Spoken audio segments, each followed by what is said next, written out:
works. That's perfect.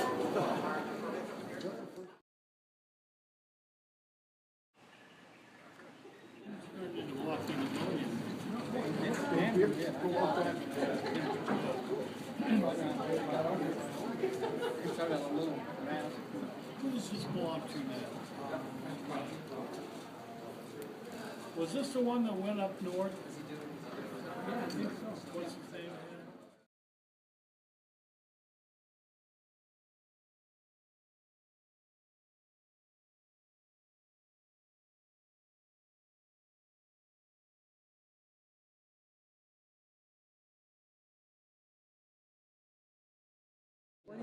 Corvettes he's working on.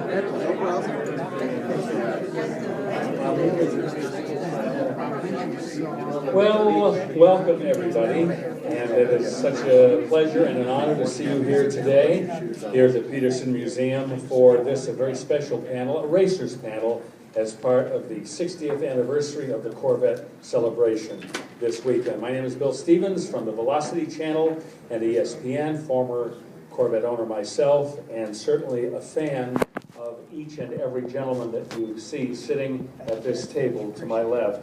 What I normally would do in a situation like this, I'm already getting laughs, that's a good sign. What I normally do in a situation like this is individually introduce each person and go into their history, what have you, but first of all, I think a lot of the people in this room already are very familiar with the gentleman that we see sitting here, and if not, over the next hour and a half, you're going to hear a lot from them about who they are, what they've done, and what the Corvette has meant to them throughout their racing careers. So we will also have a question and answer session later on if anybody has a question for any of these gentlemen. But more than anything, these fellows here, Reese Calloway, Doug Feehan, Joe Freitas, Dick Goldstrand, Doug Hooper, Bill Kraus, and Paul Reinhardt, they are history. You were watching history unfold before you here. I'll call on you, okay? I'll you know how races are, very aggressive. They are people who have had a tremendous amount of history and provenance with the Corvette and can speak firsthand about what the significance is, especially in the realm of competition. So I'm going to start right here at this end of the table and work my way down and give each and every gentleman here an opportunity to talk a little bit about what the Corvette has meant to them. What has the Corvette meant to you when you hear the word Corvette? Start off and kind of give us your feelings. Yes. I don't know where to start. You start at the bottom and work your way up with small performance cars, and that's not what I did. We started at the top, and it's been a real thrill to do this. A lot of nice people I met over the years, nicest people you want to meet, and my only gain to fame is racing a Corvette, and I was fairly good at it, so we did it very seriously for 3 years, and then we kind of tapered off a little bit, but until we got into the vintage racing, and then the same thing happens. You got the same nice people, great competition, and a lot of fun, and that's really what Corvette racing is all about. Billy? Good afternoon. You know, I was thinking back as you get a little older, you think way back, you can't remember where you put your wine glass, but you can remember things that happened 25 years ago. I actually started with little open wheel cars. You wonder why anybody got in motorsports. My dad had some Offenhauser midgets ran at Gilmore Stadium and everything, and I learned to love the noise. I was too tall for basketball at 5'6", you know. I tried to get them to cut the pole down 2 feet and they wouldn't do it, so I gave that up and decided to try racing. I was pretty successful in the beginning in the little open wheel dirt cars and one thing and another. Then actually my mother said one day to my father, said, you know, if he gets upside down one more time, he's probably not going to walk around on both legs very long. So it just so happened we had a friend that worked for a Jaguar dealer, And at that time, the FIA in Europe said that to run production cars, Ferraris, D Jaguars, whatever they were, you were supposed to build 100 of them, just like the Cobras that didn't get built. But Carroll swore they did. But anyway, he and I were competitors. He drove for Maserati later. But the first, it so happened his dealer had access to a new D-type Jaguar, which had won Le Mans. That type car had won Le Mans 5 times and was highly thought of. It was one of the first cars, I think, to have successful disc brakes, and it ran, long straightaways at Le Mans, 4 miles, something like that, so they cooled down, and they worked fine there, and they did very well. But the racing over here is a bit different. It was quite a bit different, a lot more short tracks, a lot more fast acceleration, and you had to slow down, of course, but the car wasn't as good coming off slow corners and so on. I ended up anyway starting 13th, and they told me, and nobody ever heard of me, I was 23 years old, just got out of the Army. They said, whatever you do, don't try to win the race. I said, okay. So by about 2 laps from the end, I was running second. I caught this Ferrari that he just won in Sebring. I thought, well, now what'll I do? So I just followed it and followed it. I kept hiding behind his headrest. On the last lap, I went down and just kind of ran up beside him just to let him know I was there. It scared him, and he spun the car, so then I was ready to race. I thought, oh, God, I'm in trouble now. So I came around and got the checkered flag, and they didn't know what to do. And I said, I didn't know what to do either. Yeah, I said, I didn't do anything. I didn't touch him. I just said hi, and he spun. My sponsor was the same dealership, Frank Moore Sports Cars. Ray Rogers was his silent partner, and they were excited about that.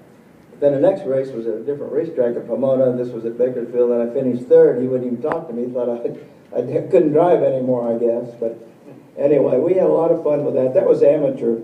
Fortunately for us, that racing's expensive. Excuse me. And, well, the time we were trying to figure out what to do about that, the Times newspaper decided to put on professional races at Riverside Raceway. They started, I think, in 1958. And I finished third in the D Jaguar. Probably could have done a little better, but we didn't have a pit board. We didn't know communication. I didn't even know where I was. I couldn't see anybody in front of me or behind. So that was okay. But I could see the Chevy V8s were in some of the other cars were stronger than the Jaguar motor, and there's not much more we could do to it. So at 59, I put a Corvette V8 in the D Jaguar. I did all the work myself except for the headers. I had a friend do that. It was lightning fast compared to the D-Jack itself. I know the first test we did at Riverside, we did a little leak test, and it was about a mile straightaway at Riverside at that time. He had 2 courses, but the long one was about a mile long. And going down the back straightaway, probably 170, 175, I said, car feels funny, I can't steer it. Then it dawned on me the front wheels had come off the ground. Because we moved the engine back being short, I could move the pedals back and all the assemblies and get the weight back. And the car was really effective when it ran. And it ran well, but I broke the axles. I broke this. I broke things nobody ever cozying up to Gurney if something happened. So by then I was so far out in front because nobody else was driving that hard then. I was trying to keep up with those 2 guys. So I ended up winning the Times Grand Prix in 1960. And I told him after that, in my infinite wisdom, we were running well in Monterey as well when we had a little incident. But after that, I said, you might as well sell this thing because it's all going to go. Those guys had Lotus 19s with the engine in the back. I said, everything's going to go that way. You might as well get rid of it. Well, that was a mistake because the Birdcage stayed successful for about another year. And those other cars kept breaking, so it still did well. And I did drive another one, an older one, which I won about 9 races with, I guess, with that. But then it did, finally, everything did transition into mid-engine, except for the production cars like the Corvettes, E-Jaguars. What else was there? There wasn't many other things that competed, was there? Some good Porsches. Yeah, Porsches, of course, but they were rear engine, so it was a different deal. It was I'm going to just stop you right there, Billy, because we're going to get back to more of the racing stories here, but we're just going to go down the line and get an opening comment from the other ones, and then we'll pick up the adventures. So you said I had 30 minutes. You had 30 seconds. Okay, you've got another 2 minutes left, then, I guess. I'll tell you why I'm here. I drove the first Cobra for Shelby. These Corvettes, he was going to run at Daytona and everywhere in Sebring, Le Mans, everywhere. And he said, let me talk to you first. And I was 2 days from signing the contract with Carroll and go back to work for him. And anyway, he came out, gave me all these opportunities to go to Indianapolis and everything. So I signed with Mickey and I drove a 427 and a high bank and a 327. That was the most of my. I did drive some more a little bit, but I didn't spend a long time with either one of those two. But I did enjoy both cars, the Cobra and the Corvettes. In fact, your opening story actually lasted longer than for when you drove for Shelby, wasn't it? Well, I did some testing, it didn't count. Why is it that you made such a mark with that particular automobile when you could have done the same thing with so many others? You know, that is a good question, and one that probably needs clarification. But you know, with this empty chair here, I'm thinking Clint should. Oh, yeah.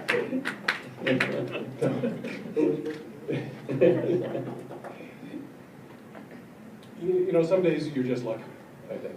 And we had one lucky day 25 years ago when Dave McClellan, who was the chief engineer of the Corvette program at that point, called us and said, would you be interested in turbocharging some Corvettes? And I thought that we were just doing an engineering job. But as you can see, life doesn't unfold that way. So here we are, sort of permanently joined at the hip. And I have to say that in terms of the original question, which is, what does the Corvette mean to me? It means that I have been exposed to things that I never would have imagined that I would have been exposed to. We managed to have an entry at Le Mans 10 times. We've managed to win races in Europe against all of the great brands. We've got 94 victories against Mercedes, against Porsche, against Jaguar, against all the great brands of the world. And if I look back over that involvement, I say, boy, this automobile brand has afforded me some remarkable experiences. And I'd like to share some of those with you as we get deeper into this. So. Great. Thanks, Reeves. Doug. Wait a minute, I have to lift this up, it's quite heavy. I started racing the 57 Corvette in 1958. My teachers were Jerry Austin and Bob Bondurant. And Bondurant, which I heard later said when he was watching me go around the track, he said, you know, that Hooper could make a good driver if he doesn't kill himself. So that's my first thing with racing a Corvette. I had a 32 three-window coupe hot rod and a Triumph motorcycle I traded in to get this 57 fuel-injected vet. And we won a lot of races with it. And then we went, in 1962, I got a call to come down to Mickey Thompson's. He was interested in hiring me for the new Z06 Stingray. So we went down there and got hired. And I had the slip still to get the car at the Flying Tigers Burbank. We picked the car up with a station wagon and trailer. And it was September 26, 1962. So we had 2 or 3 weeks to prepare this car to make it a race car. What a joke that was. I mean, they forgot about the brakes entirely. It was the worst stopping car ever. They figured it out later what it was. But the problem is in the race, none of the Corvettes, there was 4 Corvettes, Z06s in the race, the Times Grand Prix 3-hour. Myself, for Mickey Thompson, for Chevrolet, Bob Bondurant for Washburn Chevrolet in Santa Barbara, Jerry Grant for, forget his name in Washington, and then Bob Green in Washington, and then Dave McDonald, Alan Green, yeah. Dave McDonald for Don Steves in La Habra. So those were the 4 Corvettes, and then Billy was lucky enough to get the first Cobra. And You all right, Doug? we won't go into all of that. But anyway,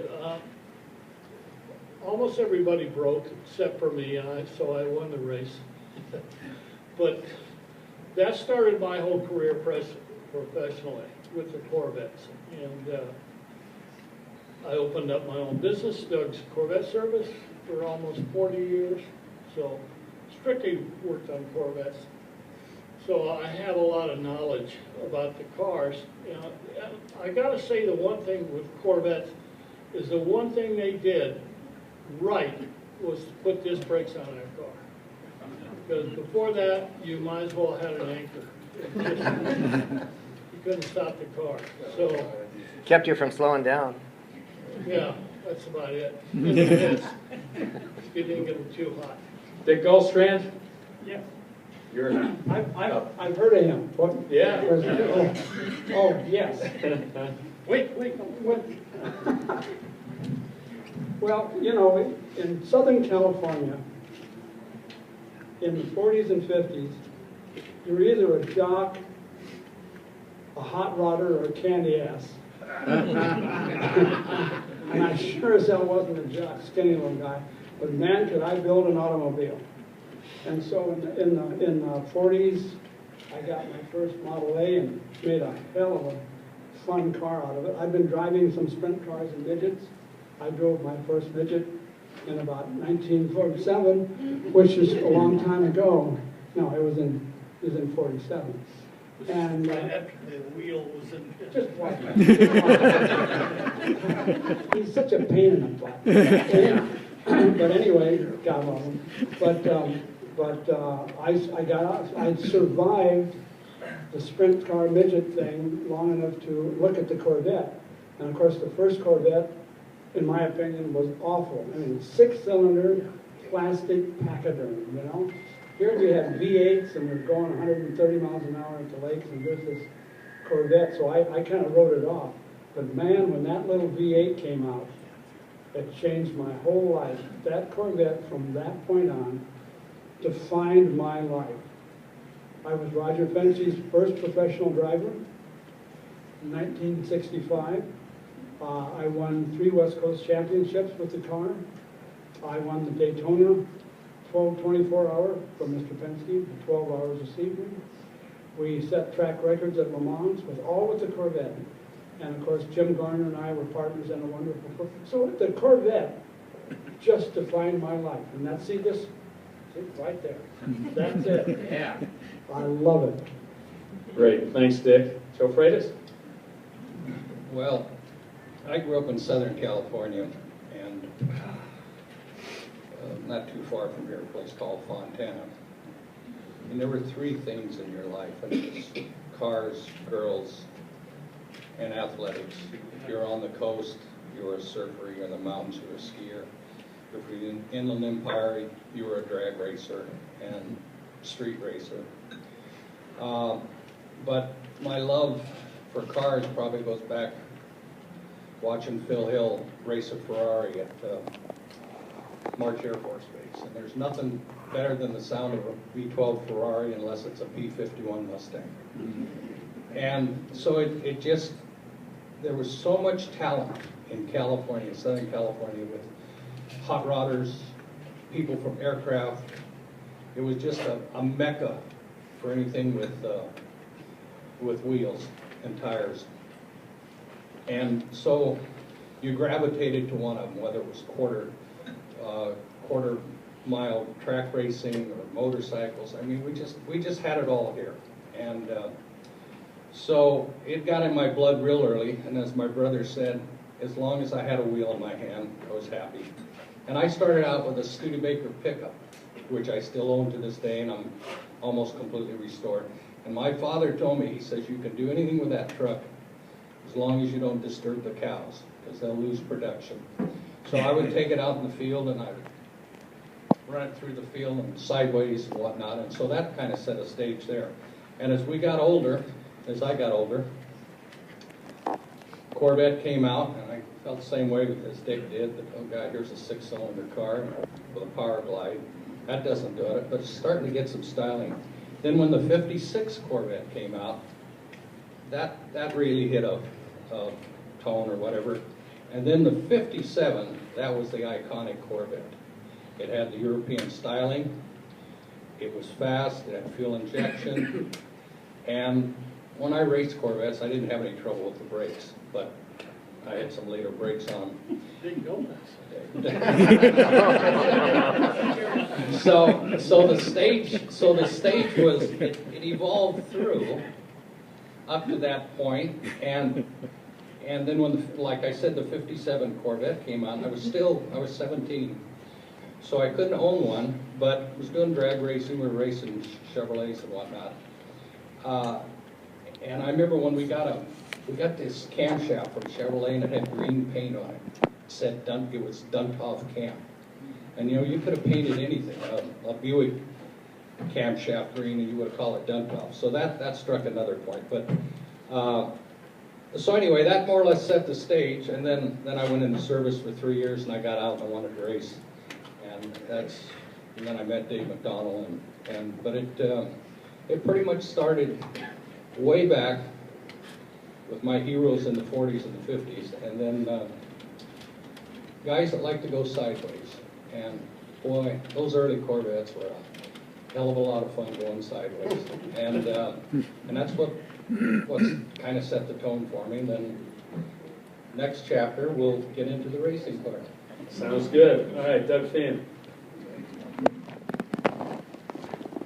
Well, unlike these guys, I spent my lifetime in Detroit. That pretty much eliminated skiing, surfing, and women.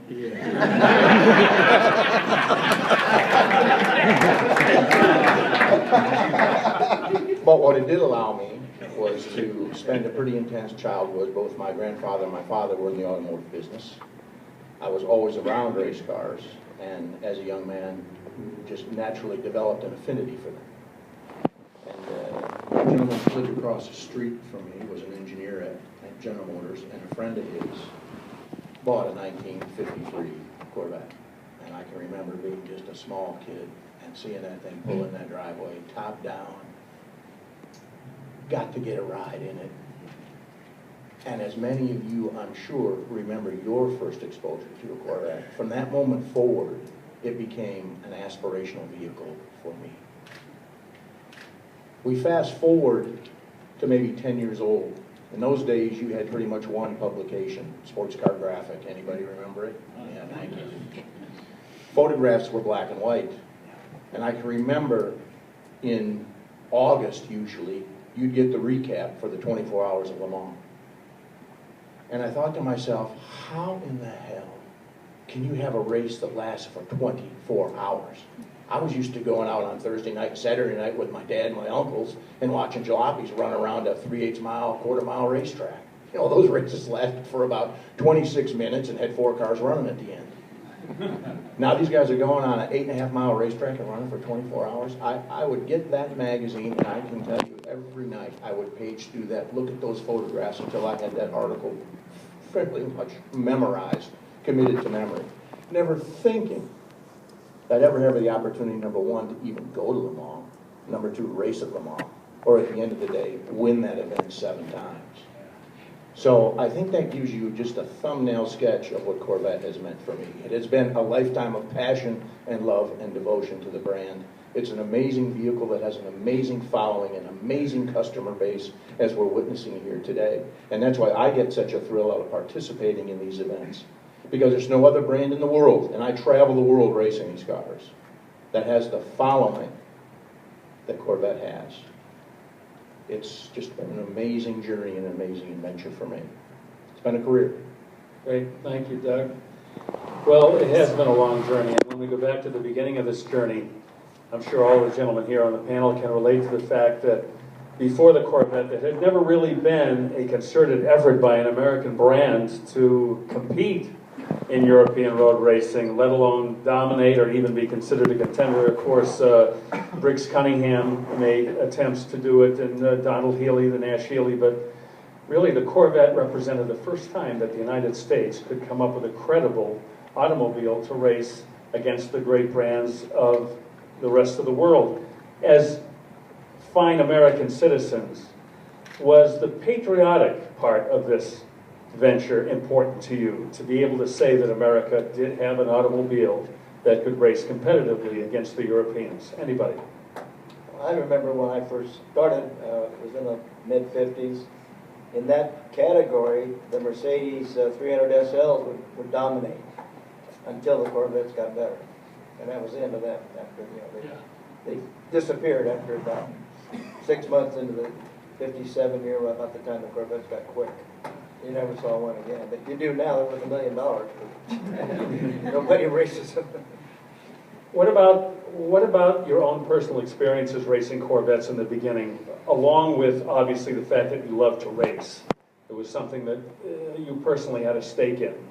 To be able to race an American car and to be able to help in the development of it and to see it evolve into a race-winning car, that must have had certainly a lot of importance to you individually as drivers. Anybody? I'd like to say something about that. Paul? When I first started SCCA racing with a Corvette, I always got the little opinion that we were kind of resented. We weren't really accepted until we started putting on such a good show they couldn't ignore us anymore.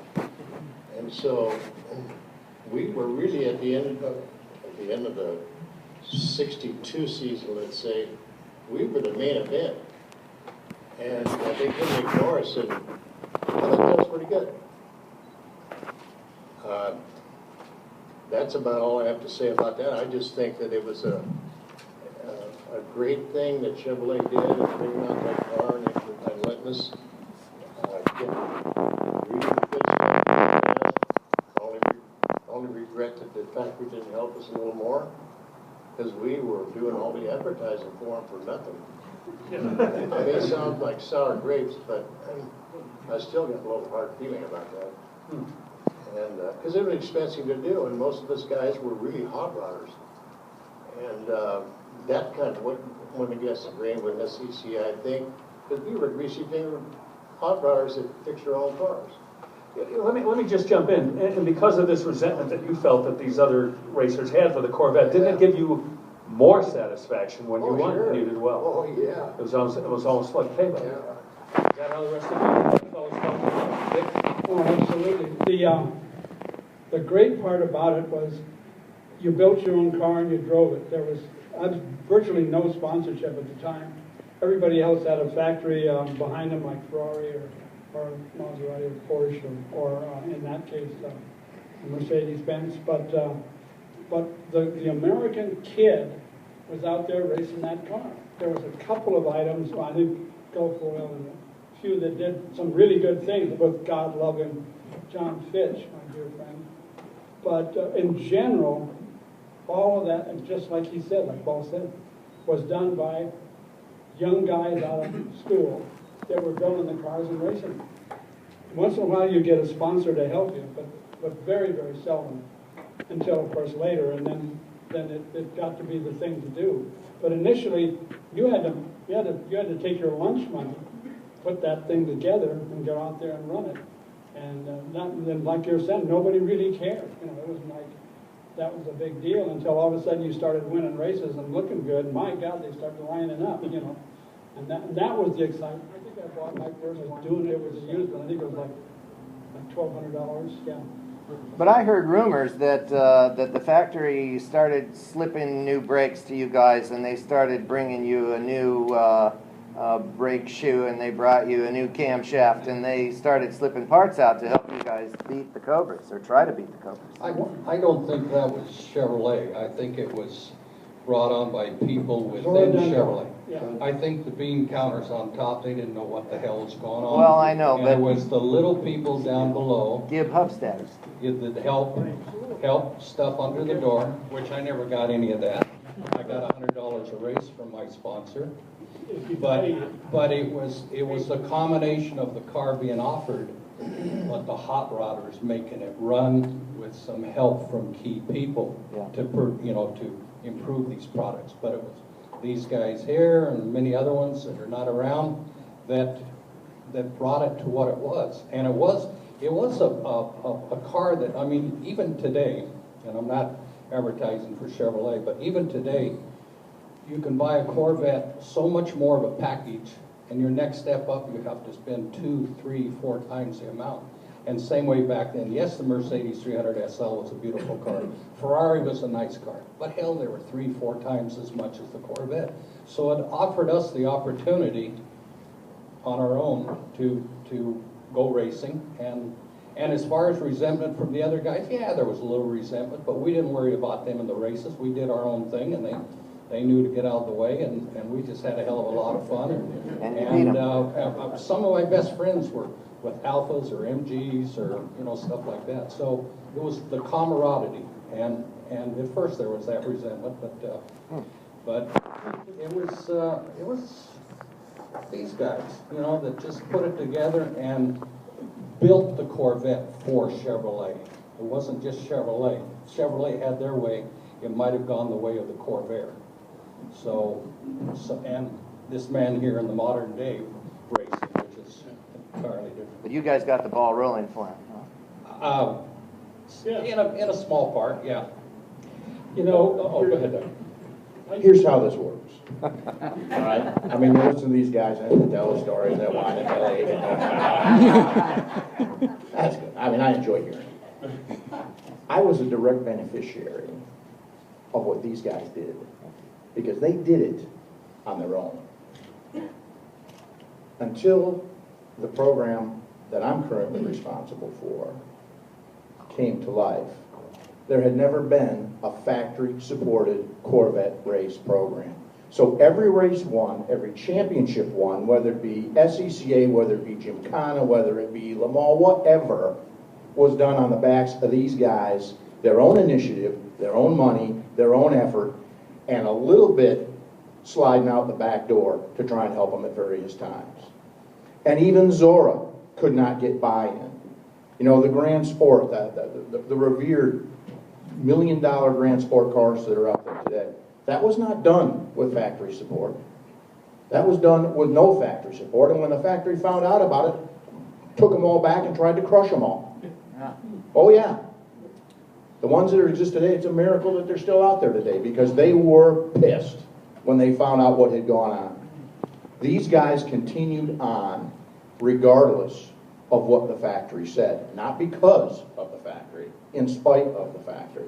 Now, I was on the sidelines at that point in time watching all this. So when it came my turn, to my management, I said, you know what, the way we have been doing it isn't going to work. If we don't have everybody at the table, and I mean everybody, we're not going to do this. I'm not going to do it. You can do it. I'm not going to be any part of it. My boss at the time, Herb Fischel, said that will never happen. You'll never get everybody around the table. I said, call them up. I can't do that. You remember, this is a big corporation. It's politics. There's a lot of bodies in closets and carcasses and ditches. And guys who were in charge at Chevrolet at that point in time did not like Herb Fischel. So I said, hell, I'll do it. So I called them up. I got them in that room, put the presentation together, and we made it happen. And for the first time, we had factory buy-in from the agencies, from the marketing department, from the parts guys, from the engineers.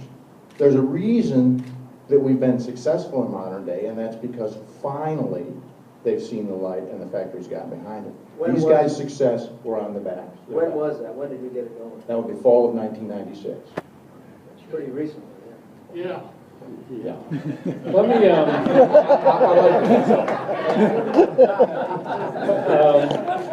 couple of different things come to my mind. First of all, we've heard the term hot rodders used more than once so far from the panel. And isn't it interesting that hot rodders that get a lot of credit for what they did on the drag strip were now being able to road race and make cars go around corners and stop?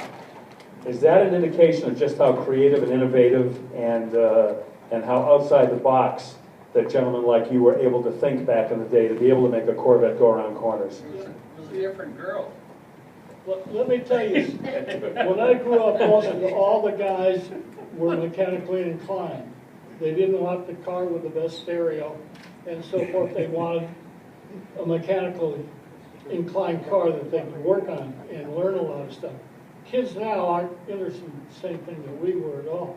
So we were forced to do all this stuff by ourselves because there was nobody else out there to help us with our cars. So this is the way we all started racing now. I started in drag racing that's really a thrill to sit there in line for about a half an hour, make a 10-second run, and then go back to your pits. I mean, that's really my.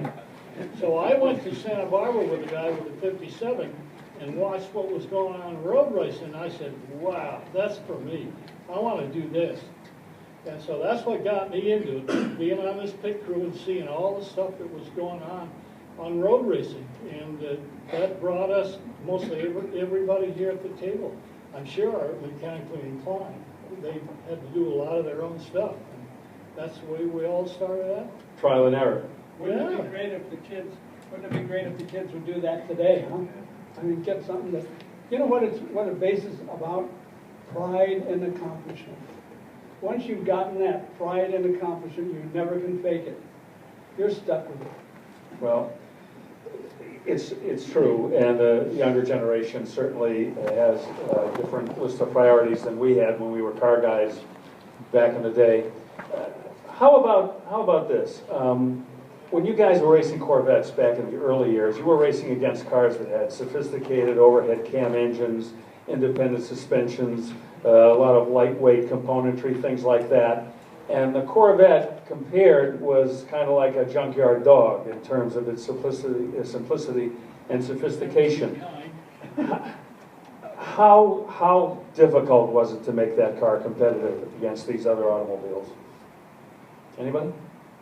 Well, I don't think they were running against those cars with all that tricky stuff so much, because they were different categories, and they ran in the pretty much what you call the open class production cars. So they had more cubic inches, they were bigger and heavier, and so they didn't really have to compete with those cars. They competed with the SLs and various cars that were not competitive, but the Corvette just kept getting better and better. It's like Roger Penske said, the definition of success is when hard work and preparation meet opportunity. Working and making progress toward worthwhile goals. And he's done it in every phase of his life and done a heck of a job. And he ran Chevrolets for a long time, too. Of course, Zora was doing a lot at Chevrolet, General Motors, to develop these cars.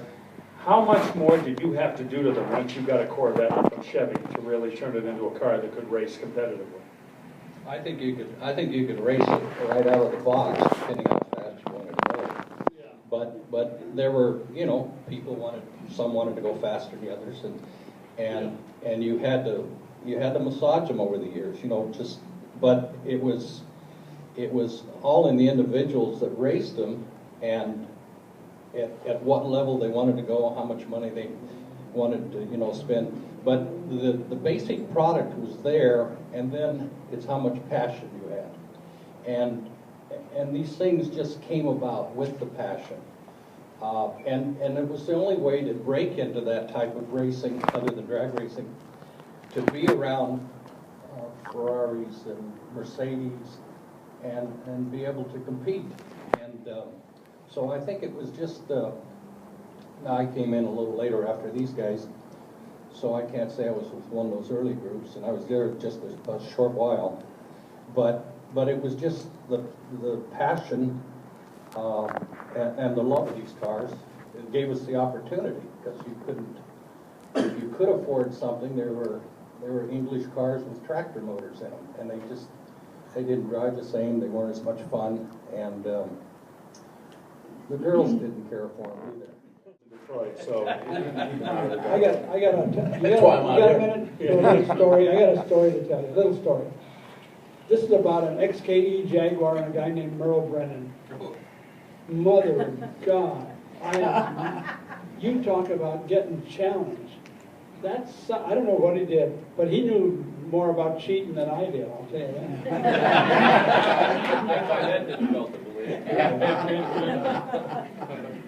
And one of the funny things he'd tell you after your whole back end was caved in, he said, did I happen to touch you in the race?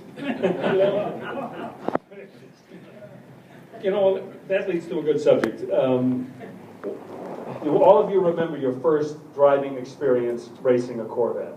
What that was like? Good, bad, or somewhere in the middle? Anybody? Mine was successful because I started real late, way after these guys, because when I left Shelby's, I drove the the factory cars that Mickey Thompson was in charge of at Daytona. We led both races, but that was way after they'd done all the development work, and Mickey just sort of jumped in and put his own little touches on them. And so it was, I enjoyed those cars a lot. What was your first race in the Corvette? Do you remember which one? Actually, it was at Daytona. Yep. Yeah, Doug was my teammate. I didn't even know who he was when he first showed up. He didn't know who I was either from.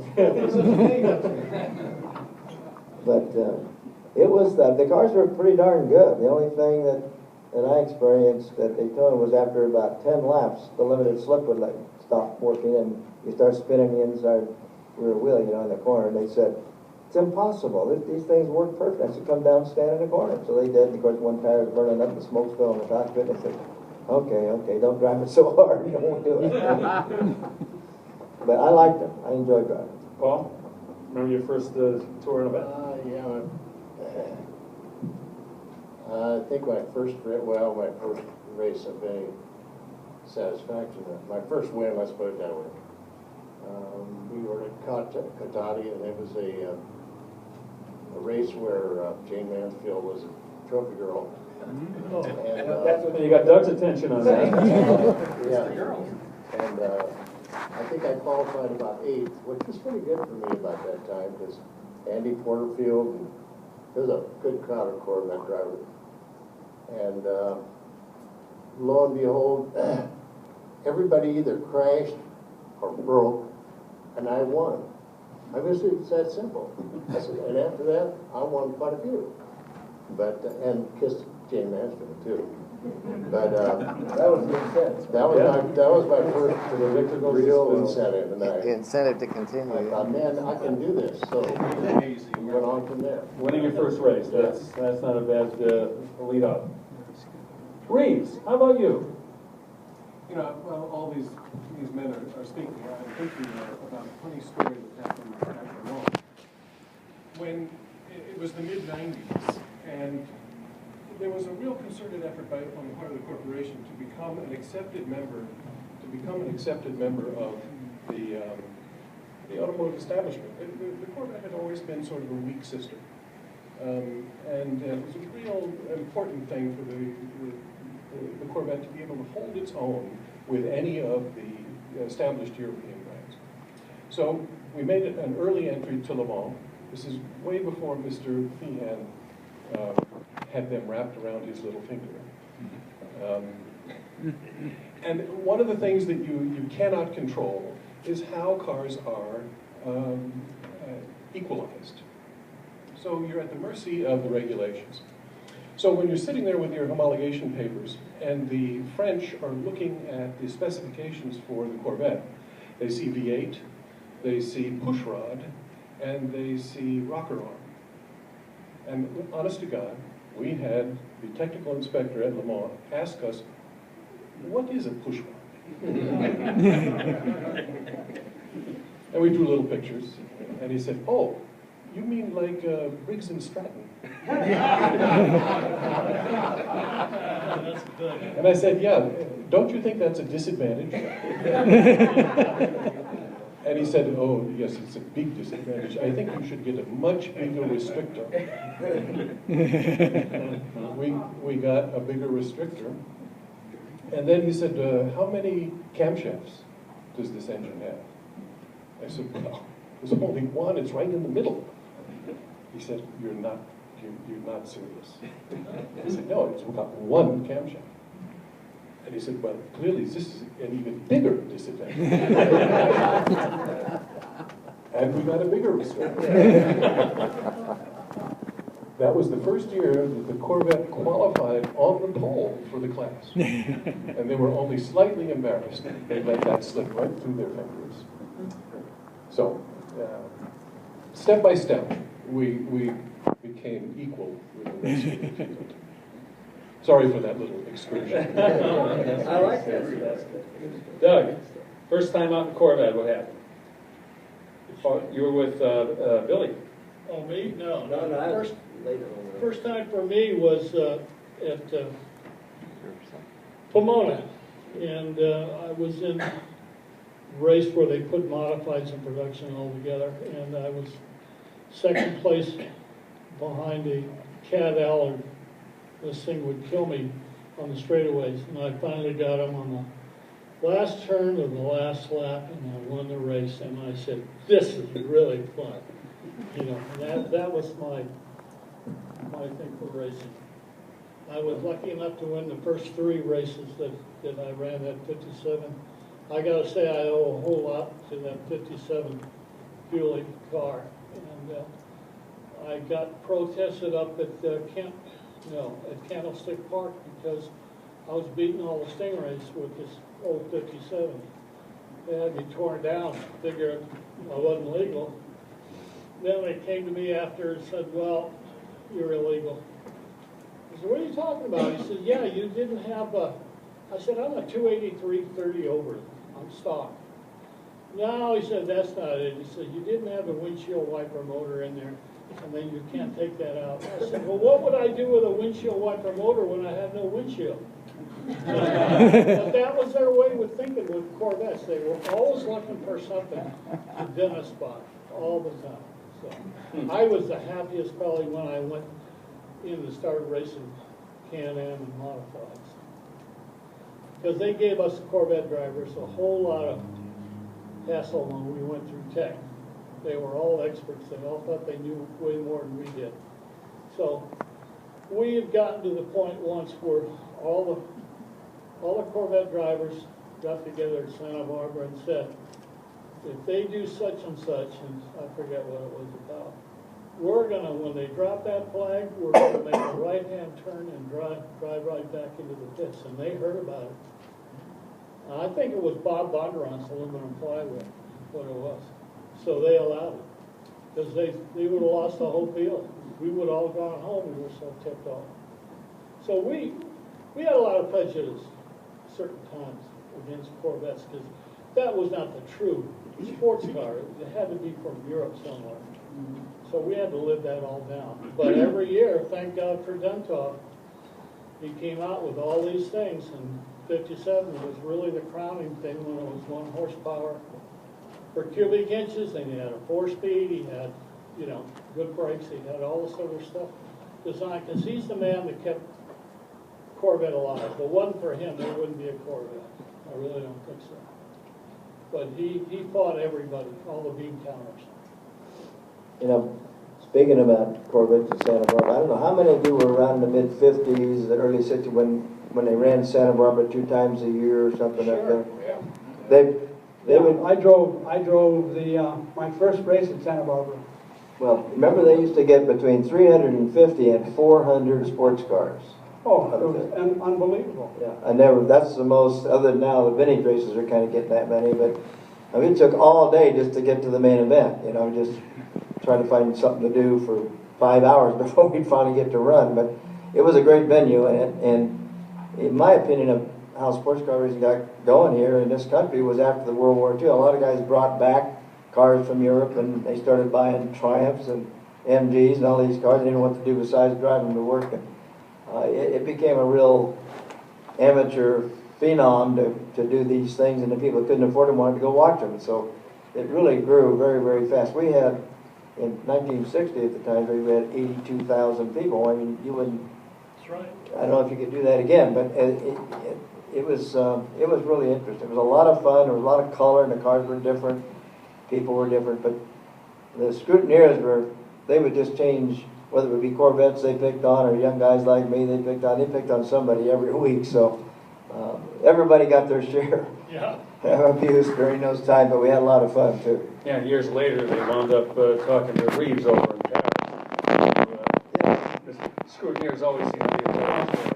I drove the car up, and I taped off the headlights, and I stuck in the roll hoop, pushed it in.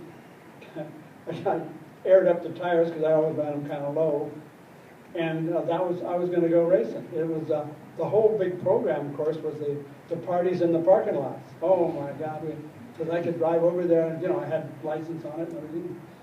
And the tragedy was on one of those first, I don't remember if it was the first or second race, but there was a number of Corvettes in this one, and I had to qualify well, because it was an absolutely bone stock 56 Corvette. So So coming, start finish line, got down to the first turn, stood on it, and I drove under more parts than I drove around. All the Corvettes had come together, busted up every fenders and hoods, and I finally dodged around it, and I think I came out first or second. But what a mess. Man, those guys would not lift for that second corner. I'll never forget that one. That was, watching that stuff in the air was beautiful. You know, for him, because it wasn't his parts. Joe? I would say probably my first race, it was October '61, the Saturday race before the Grand Prix. And don't kid yourself, we Corvette guys love crowds. We like to play to the crowd. I mean, that's half of it right there. But, so there was a good crowd, and I think, Bill, you were driving an XKE Roadster, right? I did drive one there. Well, it was, Dave McDonald was in the front row with the Corvette, and you were also there, Bill. And I had bought a '61 Corvette from Dave that he'd won the year before, so I had a good car. I went through Shelby's driving school, was instructed by Paul O'Shea, had a lot of track time at Riverside. I lived 12 miles from Riverside, and so I thought I was the hottest thing on the track. And I started back on 3-4 rows, and with that drag racing experience, I went far out in the left and passed 3-4 cars. And I was told later that you're not supposed to do that. You're supposed to, stay. And after about either one lap or 2 laps, I dropped the cylinder, injector got clogged up, and I burned a piston. But I really felt that I could have come in third. Well, I would have been lucky if I would have finished in the top 10. But it was just an exhilarating experience, to have a good car, good mechanic, at a race like Riverside, and with these guys, with Dave and Bill Krause and the rest of them, even though I didn't finish, it was really a great experience for me. Doug, your earliest experiences with a competition Corvette? Well, my racing personally was limited to round cars. And I did that with USAC Grand National Stock Cars. I did that for 3 years, and I figured out that You're all right after all. there was a much better way to do this, and that was to spend somebody else's money rather than your own. That's what kind of took me off in the direction that I eventually followed through. We debuted the Corvette at 24 Hours of Daytona in 1999. We had spent 2 years designing, building, and developing the car in really secret kind of conditions. We didn't announce that Corvette was even going racing as a factory effort until the SEMA show in November of, what it would have been, 1998. So we felt fully prepared. And we went out, and at 20-hour mark, we were leading, which was quite an accomplishment. We developed a situation in the engine where it began to use a little bit of oil, and then a little bit more, and then a lot. And we had, at that point in time, probably 2 hours to go. And we were not going to be denied at least a finish. We had given up the lead with about 3 hours to go, and had fallen back to about third place. But third place was going to be a podium, which by anybody's measure, having led the amount of time that we led, would have been, at least I considered it to be a reasonable debut. It got to the point, and what it amounted to was, in all the testing we had done just by ourselves. You get 30, 40, 50 cars on the racetrack in southern Florida, and there's an element of blowing sand. And what it did was it had eroded the dual-stage air filter system that we had built on the car. And so the engine was ingesting just a lot of sand. And it had completely removed the rings from the number 8 piston. There were no piston rings left on the number 8 piston when we got back. Fortunately, it was raining at the end of the race, and fortunately, we had a beautiful young woman who was our pit marshal, who we had pretty much slobbered over, and she was sporting a Corvette hat, jacket, rain gear, and umbrellas, and was kind of looking the other way. We ran out of oil. We had Mobile One as a sponsor. We ran out of oil. We had no oil left on any of our transporters. We had to go to competitors and to the Mobile One people as fast as we could uncork the bottles and dump them into a 5-gallon bucket, which was about every 4 or 5 laps. That car would come in, we'd take the deck off it, open the dry sump canister, put a huge funnel in there, dump that, what we had would generally would be about 1 or 2 gallons of oil. Gallons! And then go out on the racetrack and spew it all over the place. But it was raining, so no one knew. Oil and raining, oh my God. We managed to finish the event. We finished 3rd. That was the debut of the Corvette. That was our first public offering. Mobile One's been a sponsor with us since then, although we have to pay them. Did anybody else finish with the oil and the water? We were hoping. It just wasn't going to be that way. Actually, we would have ended up finishing 4th, but with about 20 minutes left to go, the 3rd place Porsche blew up. You know, speaking of that, like I said, I was supposed to just drive the road race version of 327 with Doug at Daytona, but they had 2 427s and 2 NASCAR guys qualified, Junior Johnson and Rex White. Junior qualified on the pole. I didn't even sit in the car. Now, race day morning, he decided he didn't want to drive it. He never told me why.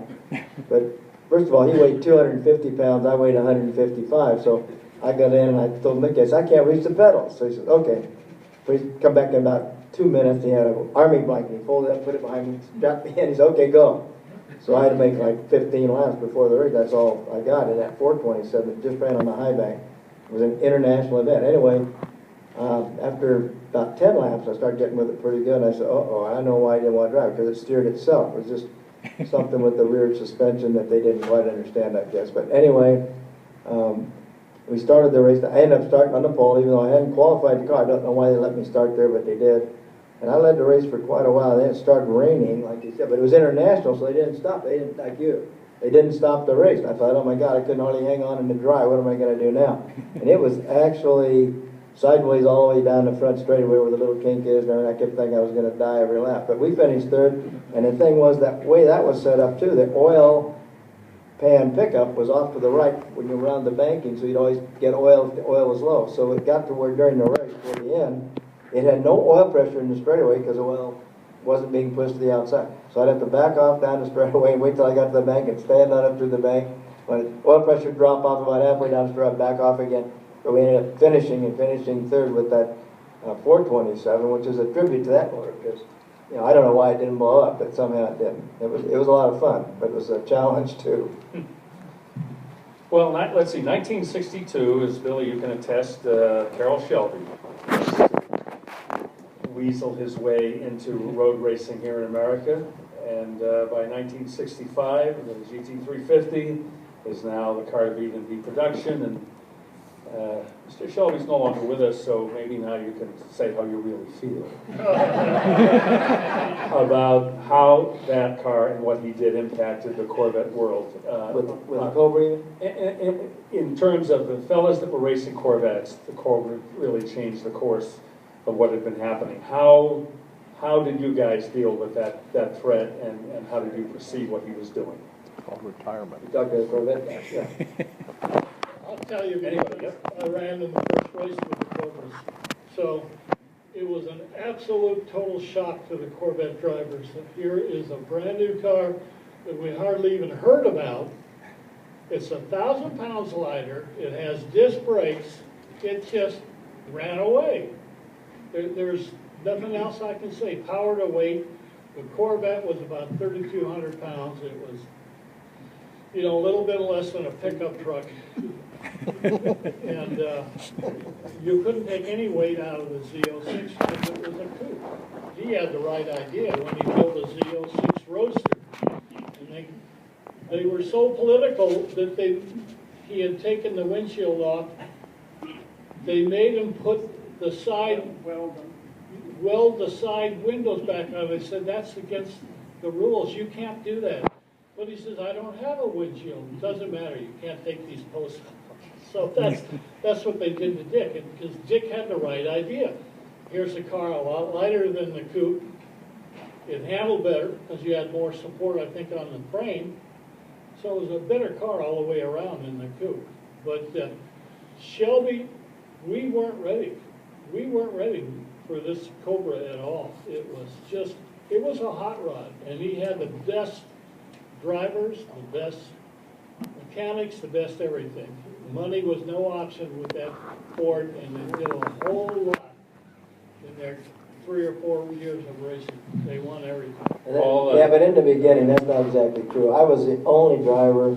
They had one mechanic or two. One guy built engines. There was a skeleton crew. We got to Nassau. Carol and I shared the same room at the hotel. We ran pretty good. He wasn't there much, so it didn't affect me. And he'd come in at 3 in the morning and leave at 7, so it was okay. But Ford was not supportive of that program yet. They just gave us enough money to go to Nassau. And we ran really good over there. And after the first weekend, Ford said, "We want you to stay and run the following weekend." They run all week. They run a weekend. They party for 5 days, and then they run the following weekend. And I said, "Carol, you got to tell Ford to send us some money. I can't stay here." So they sent me 500, sent him 1,000. We stayed the week and had a lot of fun. But no, it was not fully supported until sometime after that. This was the end of '62, and I think they got full sponsorship in the beginning of '63. And by then I switched over to Chevrolet, even though I did some testing for Carol. But it was a shoestring thing in the beginning, and he started to put Chevy engines in them. And Duntop said, "Are you crazy? If he puts Chevys in, he's going to kick our butt." So he went to Ford and he got those little 260s that worked real good, and then it became 289, 302. It was a gamble. Carol was a gambler, and I didn't know until he passed away when I was reading some of his history that he didn't really, in the beginning, wasn't that interested in driving. He always wanted to build cars. And I always built them just so I could drive them. I always wanted to drive them, really. So it was, he and I remained friends, and I went to him when Mickey Thompson called me from Detroit, and I said, "Hey, Carol, we were, like I said, I was a week from signing." I said, "Mickey's got all these programs, including Indianapolis. What should I do?" And he said, "Well, Billy, make him pay you and have a good time." So that's the way it went. But he was, we remained friends right up to the very end. So I enjoyed my time with Carol a lot, and with Chevrolet too. Paul, you kind of raised your eyebrows when we were talking about Yeah, the deal with Cobra was something else. We went, after that initial Riverside race, we went back to Riverside. I wasn't involved, but I'd gotten my Z06, and we went to Riverside again, and I think that was about February. And I guess I was probably the lead Corvette anyway. But Dave McDonald and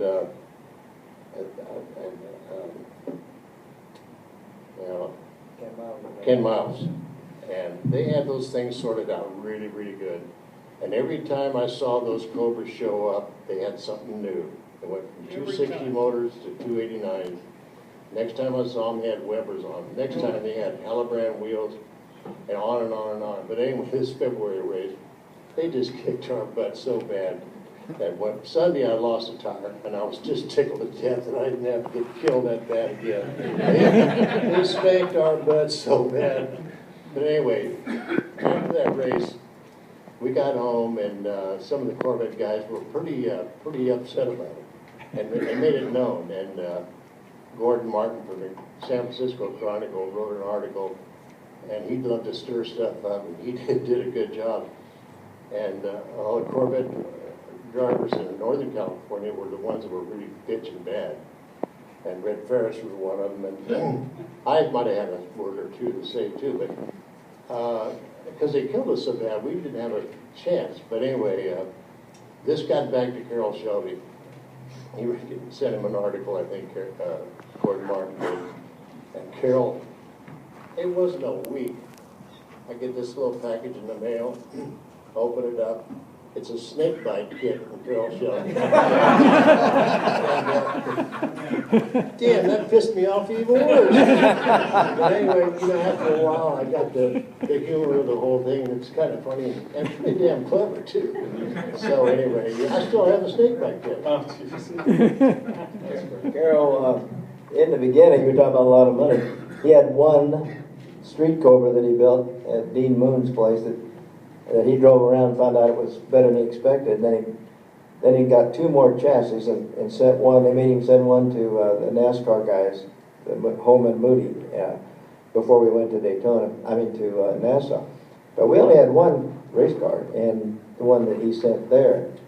So it was not a big effort in the very beginning, but Carroll, he had a way. He didn't do much, but he talked a lot. And he didn't stick around after he told them what to do. He'd tell them, I want these things to do such and such, and then he'd leave. You know, he didn't mess around with them anymore. They got the job done. He had good guys eventually, and all of them, pretty much all of them came from California. Very responsible for his successes. Well, Chevy fired a warning shot, but as we learned earlier today, they really couldn't take complete credit for the Grand Sport. And how did the Corvette community respond to a car that literally could give the Cobra all it wanted all day long, admittedly for a very short time? But did the Corvette community respond with, hey, now we've got something we can do some damage with? Okay, in December of '62, we went with the factory to Sebring. We had the track all to ourselves. For a whole entire week, we tested different types of brakes because of all the problems we were having. And there was every kind of disc brake I ever seen. Anyway, he was testing the Grand Sport with Bass and Gregory, and he said, Hooper, come over here, I want you to try this car out. So I did. I walked over and I took it out. And the first thing I noticed when I went to brake for the first lap is, my God, it broke way too soon. This car was so light that it could go in way, way deeper. And of course, the first thing is you notice when you opened the door to get in the car, it didn't weigh anything. There wasn't anything about that car that weighed. Anyway, later on in vintage racing, I raced the Penske Big Block Grand Sport for 3 years. So I know a lot about it. I've done a frame off on that car, so I know a lot about the Grand Sports.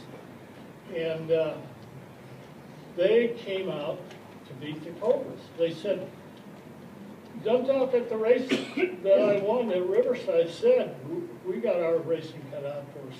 We're not going to make it with this Cobra. He said, this Corvette's too heavy, it's got too many problems, so we're going to go with this Grand Sport and we're going to blow their doors off. And from what I gather, it did. It was very, very good at that time. And it ran a small block Chevy in it with Webers, 377 cubic inches, very fast. And, how long did they run? I don't know what happened to them. They disappeared. They disappeared because they only ran a few races, and then Chevrolet wanted to destroy them, so they had to hide them. And then Penske bought, I think, 2 of them, and they turned them in, George Winterstein and Roger Penske, and they made those into roadsters. And the one that Dick and I ran was the only one that was turned into a big block, and that car was frightening. Plus that weighed what a Cobra did with about 300 more horsepower. the racing ban came in '63, which obviously put a stop to any serious pursuit. George Winterstein drove one of the roadsters that he and Penske had purchased for about a year or 2 more, and then they faded away. They just didn't want to run them anymore. And what had happened was other cars that started coming into the play, like the mid-engine zone, because you've got to remember they weren't a production car. They were strictly a prototype, C modified, whatever you want to call it. Funny. Modified. It was not a production car. A funny thing happened. When I signed with Mickey Thompson to drive the Chevrolet after the Cobra thing, we were at Riverside and we had all these cars, but the thing was sealed off, they had guards on it. What's this all about? So we had a flat sports car that had a Corvair engine in it, a Pose 6, and actually it was designed, you could have a 6 or an 8. You could put 4 cylinders on each side or just 3 on each side. And they had 3 on each side like the Corvair, and then the back one was blocked off, but it had Webers. That car probably only weighed 1,100 pounds. And I'm running around and I said, it was faster than the Cobra. I said, this thing's kind of fun. I didn't know why I was doing it. And then they had a Formula One car of some kind. Then they had... they had a Formula One Bravo. Yeah, they had something there. Corvair engine. Yeah, they ran all these cars. They wouldn't let anybody in. It was a secret deal. Well, that's when Ralph Nader was suing Chevrolet saying that Corvair was unsafe at any speed, which it kind of was. But anyway, they were trying to prove that it wasn't unsafe at any speed. As long as I didn't kill myself, I figured it was okay. But I didn't find out about that until later. It ended up they used Sterling Moss's testimony instead of mine, and it probably was a good idea. But I don't know what finally happened with the lawsuit. But that was the end of of a lot of those things. That was the end of my racing Corvette program after that lawsuit got going. Chevrolet pulled out any open sponsorship for a while, and they killed our program with Mickey Thompson too. Yeah, Ralph Nader was going to call the book "Kind of Unsafe at Any Speed," but he didn't think many people would buy it. So that's an interesting point you made. We've got about 10 or 15 minutes left, so we'd like to invite any of you in the audience to ask any questions you might like to have. In the front row, right here, yes, sir. For Doug, you were running E85 fuel on those racing Vettes. Now, was there some sort of political, adjustment to, because that's obviously a disadvantage. Did everybody hear the question? No. We run, and still do run cellulosic E85 in the Corvette, and the question was there some political reason we did that because there was an assumption that it was a disadvantage? Actually, it was an amazing story. At the point in time when we did this, which was probably 4 or 5 years ago, I got wind of the corporation going to be leaning hard on what we call flex fuel vehicles. That'll run on both E85 and gasoline, no change. I think we've got over 5 million of them worldwide right now that'll do that. So I knew that there was going to be a propensity upon engineering and marketing to head in that direction. So, having the experience I had in dealing with large corporations, I talked to my engine guys and I said, how much trouble is it to build an engine that will run on E85? They said, no problem at all. Same guys who did the early Chevy Indy engines, which we ran all on methanol. So I had them go do that, look at what the power deal was, and had this thing. And my plan was the following year to go back in with this all done so that I could go back get some more money to continue on, because we're going to be waving the flag in the direction that the corporation was headed. I was just going to be a little bit smarter than they were. About 2 days after I got done with the final report from the engine guys back to me, I got a call from the American Le Mans Series guy, Doug Robinson, who said, hey, listen, I got an idea that we're working on here. We're going to try and turn this series into a green series. Do you guys think it'd be even remotely possible that you could run on E85? I was silent on the phone. I said, have you been reading my mail? Or what's been going on? No, why? I said, I just finished the test. I just had my guys go through it. Yeah, we can do it. So, long story short, we did it. Now, the reality of it is, we were the first, and for about the remainder of that, for almost the entire season, we were the only ones that ran. It's not a disadvantage. It's a disadvantage from the standpoint of fuel capacity, but that's where it ends. It burned so much cooler that we were able to run several points more compression and develop more horsepower with it. And I managed to convince the sanctioning body that this was such a sacrifice for us. So that's how we got the fuel tanks modified. We got, we carry 10% more fuel than the guys that weren't. Well, it only took a year for Porsche and Ferrari and Aston Martin to figure out what we were doing, and suddenly they became real green too. So that's the E85. And we're still running cellulosic E85. We don't run it at Le Mans. They don't have the...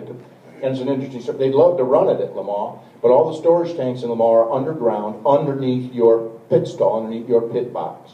And they don't have the capacity, because the fuel econ, it was all gauged on petroleum-based fuels. They don't have the storage capacity to carry the extra fuel that you need to run E85. So until they get that fixed, we're going to stick with. And you got bigger restrictors. Yes. Eventually. Yeah, the French got smart, by the way. Reeves was over there. He had them turning one way. By the time I got there, they were already tuned into what was going on. Second row, yes, sir. Yes, a question for Dick Goldstrand. Do you wake up in the morning and just pretty amazed that the Corvette has just been the key to your livelihood all these years? Did you have any inkling that would happen when you first started racing a Corvette? No, did you hear the question? I don't know if anybody... Well, I had no idea. I was an aerospace engineer for Ralph Parsons' company. I was a young guy with a wife, and I wanted to go racing, and I told her what I was going to do, And the one thing a woman should never say is either me or that car, because we parted company. And then I started running full-time, racing cars. And the Corvette was absolutely my ideal car to be playing with as a production automobile. But I was going from racing, there was no money in racing at the time, so I was going from one race to another race and scrounging up money from a dealer or whatever you could do. And until I went to work for Penske, and then of course it went professional. And I still didn't know, because you got to know that anybody that was trying to make a living racing cars raced everything. I raced NASCAR, I raced sprint cars, I raced Indy cars, I raced everything you can imagine to make a living. And I slid the Corvettes in between. But then it became absolutely predominant when I got with James Garner and a lot of other people. And it started to be the #1 car. And then of course I started my business, Gulfstream Motorsports, based on the Corvette, and I got all this help from Chevrolet, under the table for the C4s and the C5s. So that's what then clinched it. But I was actually just trying to make a living racing. That was primarily my goal. Say something. I'm a vintage racer. My cars are outside there. What's your name? I'm not going to say. I know. But you got to put this into perspective. But people like me, I've got big trouble with Maxwell Chelsea for saying this one time, but I'm old enough that I was at Santa Barbara Airport hanging on the snow fences when these guys were out there driving the Corvettes. And in those days, to us, okay, people like Paul Reinhardt, all these guys they were as big of a deal to us as any F1 driver or NASCAR star today. And I don't know Mr. Krause, but Paul and Doug and Dick and Joe, it's incredible to me that through the vintage racing that I've become, it may sound presumptuous, but I feel like I'm their friend. And from my perspective as a teenage kid in the 50s, I would have never dreamt it. So all credit to them for responsive to guys like us. I think Clint said a man's got those hesitations, and I don't think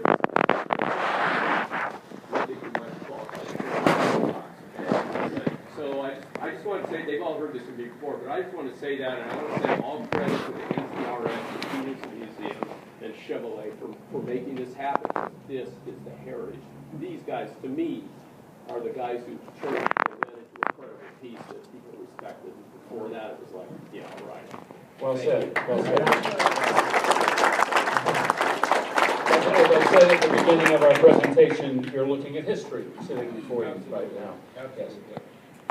Yeah, I'm interested in the racing success and the history of the 65 first year big block 396 and 03 tanker car with respect to its racing heritage.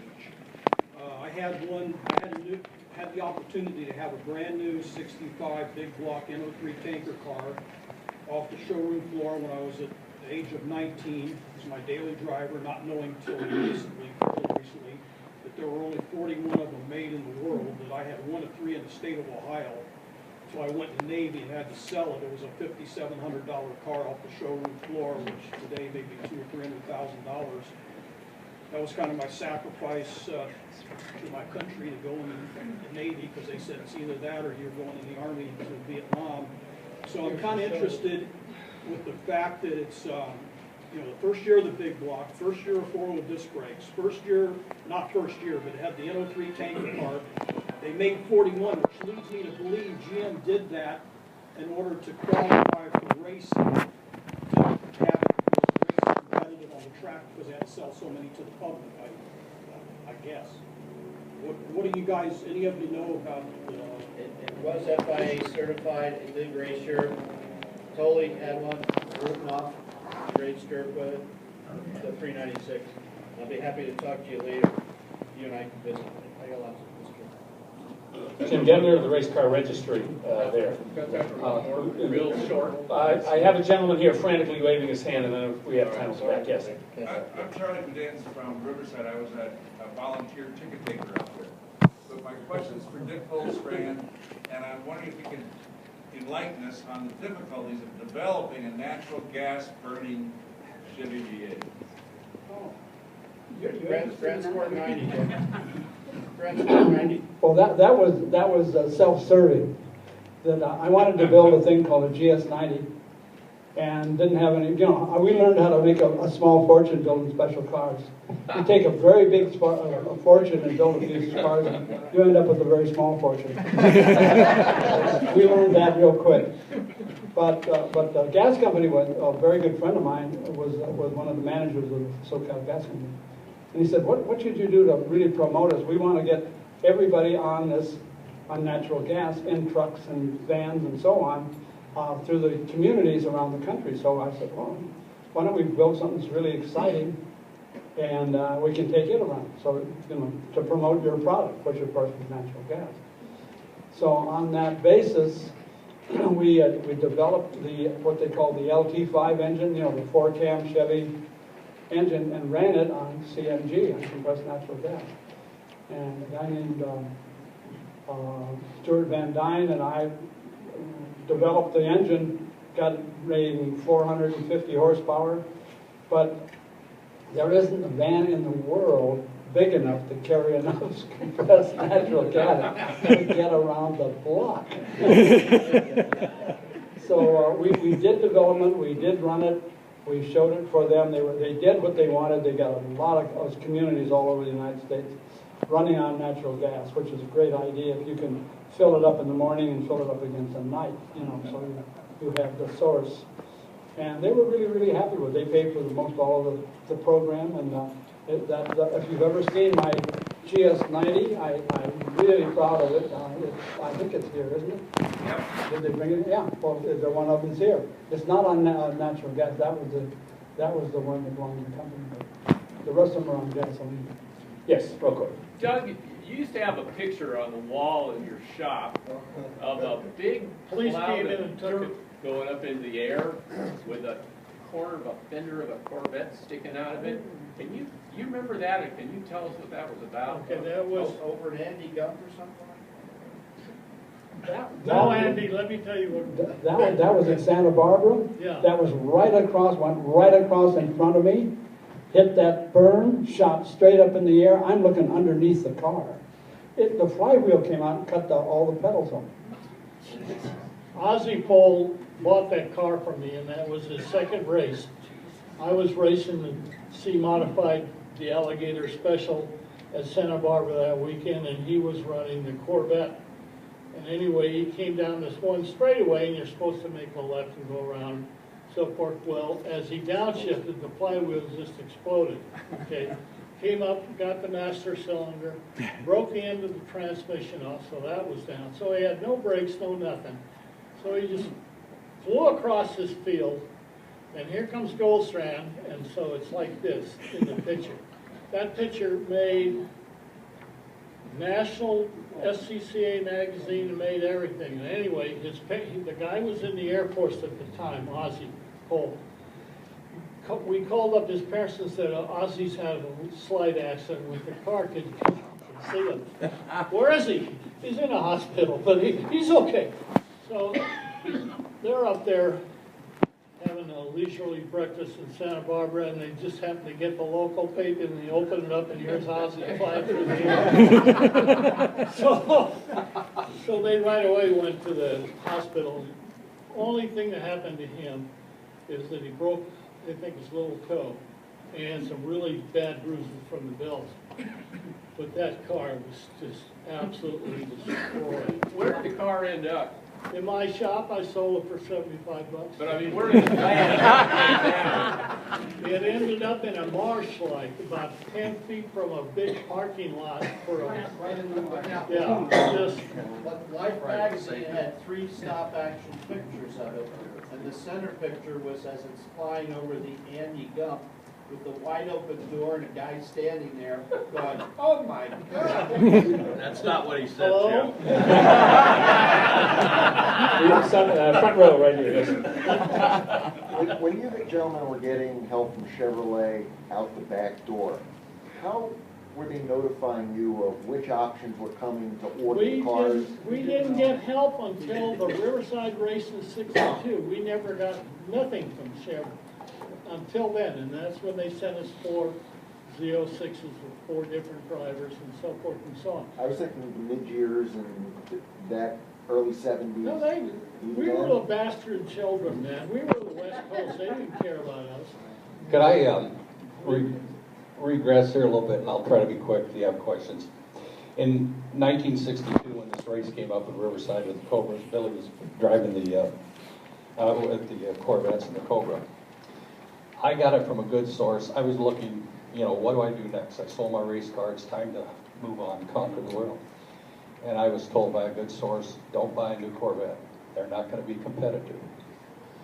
So I couldn't afford one anyway. I bought a street Corvette, which I had to this day. So as a lot of us did, opportunity came up with Shelby. And he hired it seemed like off the streets, just a bunch of guys that wanted to go racing. And I went to work for him as a truck driver and a mechanic. And this has a good Corvette Indy.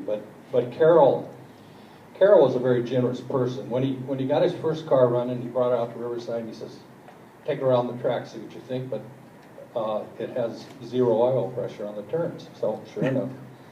And then I did some tire testing with Billy's car out of Riverside, the second Cobra, and then a little bit later, John Morton and I had an opportunity to drive one in Bridgehampton. So he was very generous that way. But while I was working for Carroll, I put together a 57 Corvette, still my favorite that I bought from Dave McDonald. And I got parts out the front door from Carroll Shelby for my Corvette. 62 radiator Corvette, air scoops, the little short windshield for the Cobra. And I took a load of race cars to Laguna Seca. Parnelli Jones drove the King Cobra, and there were a couple of other Cobras. The first car out of that hauler was my 57 Corvette. And, the cameras were just going boom, boom, boom. They wanted to see Cobras. They saw my Corvette. and so he was a generous man. But one funny story was that Dave McDonald, myself, Craig Lang, and Wally Pete all drove Stingrays. And we went to work in his shop on Vincent, there we go. And one day Carroll walks out and he says, who in the hell owns all these goddamn Corvettes? We had 4 Stingrays there. So shortly after that, Dave had to give us up, and they gave an old, one of those new modern T-Birds with 4-passenger and all that. So it had a good Corvette ending. But Carroll did indirectly help me with mine. I just have to say that I know you've all read the Cobra books and you've all read the Corvette books, California Screamin', all the history of Stingray racing, and every time you saw a picture of those Cobras that appeared to be dominating the race scene, there was always a Stingray in the mix, and it was Paul, and it was Billy, and Doug, and Dick, and every time you saw those pictures, they didn't give up. They were racing like mad to get those Cobras. And they're being a little modest here. And I think that we really, really need to give them really huge credit for what they did against those evil Cobras. So.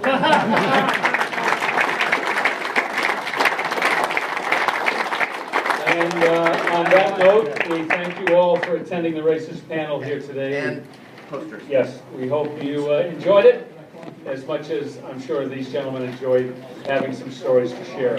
Tom is going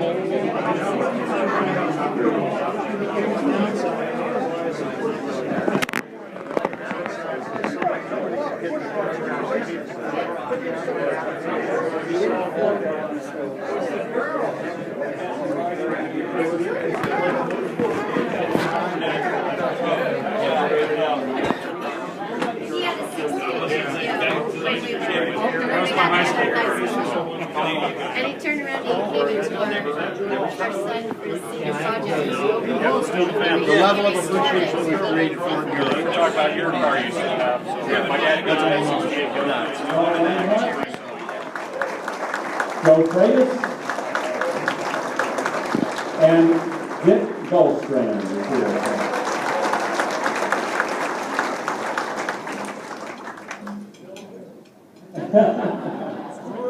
Well, let us know if that changes, okay? My name is Bill Stevens. If you watch the Velocity channel, you may have seen me on the Nika Muscle Car Auctions. Also, I work for ESPN doing NHRA drag racing. And since the age of 21, over the years, I've owned 12 Corvettes. But compared to most of the people in this room, 12 Corvettes is like comparing Jed Clampett to Donald Trump. I'm sure there are people here who have owned many, many more, and certainly many more significant Corvettes. But it isn't about how many you've owned or which ones you've owned. It's about the importance of this automobile and why we are here tonight. I've been lucky enough to MC some presentations here that honor gentlemen. Phil Hill, George Fulmer, Donald Snake-Done, Tom McEwen. But tonight, we are here to commemorate an automobile. And it's not just an automobile, it's really a sex symbol.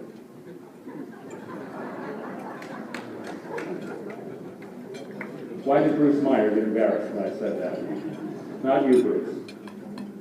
The automobile that I'm talking about, of course, is the Corvette. It's become the subject of fantasies for millions of teenagers since 1953. It's endured, it's survived, it's evolved, it's inspired, and it has influenced the entire course of the sports car universe on almost every level. They have been admired, adored, lusted after by 3 generations of sports car enthusiasts. They've been preserved, restored, collected, raced, customized, modified, and in the end, hopelessly loved by all who have fallen under its spell. So tonight, we'll be hearing from a stellar assembly of prominent people who have assumed their own rightful role in the history and the heritage of the Chevrolet Corvette. Later on in the program, there's something special we want to show you. So please have your smartphone cameras locked and loaded. To officially pop the clutch on tonight's festivities, I'd like to introduce a gentleman who is greatly responsible for the energy, vitality, and all the excitement that the Peterson generates for so many visitors, so many sponsors and supporters year-round as a true crown jewel amongst America's most respected automobile museums. Please welcome the museum director, Terry Carnes. Start of Le Mans. You know, each time and every time I see a photograph of Le Mans, I literally do get goosebumps. To this day, when I make that little right-hand corner and head down the hill and drive underneath those 3 bright red spires, it's something that is just beyond description. As a young man and a boy, I dreamed about Le Mans, never ever thinking that I would ever get a chance to go there to see the race, let alone compete, let alone win 7 times. It's been an absolutely incredible experience for me, and I think this picture really, really does say it all. If you've not been, in 2011, National Geographic declared it the best sporting event in the world. It's an amazing place with an amazing history, and I feel very fortunate to be part of it, and all of you as Corvette owners should feel very fortunate to have Corvette represent you when we're there. And this picture depicts, I think, a monumental moment in the beginning of Corvette at Le Mans. Okay, we're going to start here at 500. I have 2 bids at 500 right here in front of me, but can we go to 600? Maybe we can get this done. I have 500 here, 600, 600 looking for 7, 600 right here looking for 7, looking at 7, thank you very much, $700 looking for $800. This would look great in the warehouse, in the showroom, anywhere, in any garage. Hook! Back at the table, 700, 700. 700 looking for 800. I have 7. When you bid? My guy on, we're on the rear stand, you can see it. Like I said, the really red road. Also for Corvette, we can run back to the next Corvette and hear them winding up and roll the exterior. And of course, here we're 4 exhausts that actually go through the fascia. We go on and clean up the back of the car. That's kind of an overview. I guess I can take a few questions. Historical figures of Corvette's past, gentlemen that have a lot to do with Corvette history from day one, and of course the stars of the Corvette firm, such as Kurt Benton and others, who are all here tonight on bail for C7. So we thank you very much for coming tonight. Please do have a poster autograph. If you'd like to take pictures of the car, you're more than welcome. And